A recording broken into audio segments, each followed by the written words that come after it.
Hello foodies. జనరల్గా water మిలన్ని చిన్న చిన్న పీసెస్ కానీ చిన్న చిన్న స్లైసెస్ కానీ కట్ చేసుకొని అందరు తింటుంటారు. అది జనరల్గా మేము కూడా అట్లే తింటాం. కానీ ఈ తింటున్నప్పుడు ఏదైనా కొత్తదనం ఆలోచించాలని చెప్పేసి ఏం చేశానంటే, వాటర్ మిలన్లో ప్రత్యేకతనం వాటరే కదా. అప్పుడు ఏంటంటే ఒక చిన్న హోల్ చేసుకోవాలి వాటర్ మిలన్కి. ఓ ట్రయాంగిల్ షేప్, రెక్టాంగిల్ షేప్ చేసేసుకొని దీన్ని చాట్ని ఇలా ఇలా తిప్పుతూ ఉండాలి.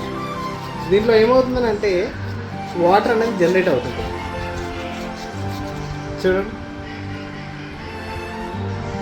వాటర్ జనరేట్ అవుతుంది. ఈ వాటర్ని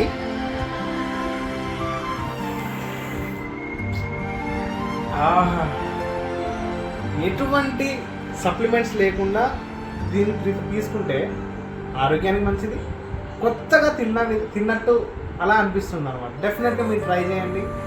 మీకు నచ్చితే కామెంట్ చేసి ఎంకరేజ్ చేయండి మమ్మల్ని.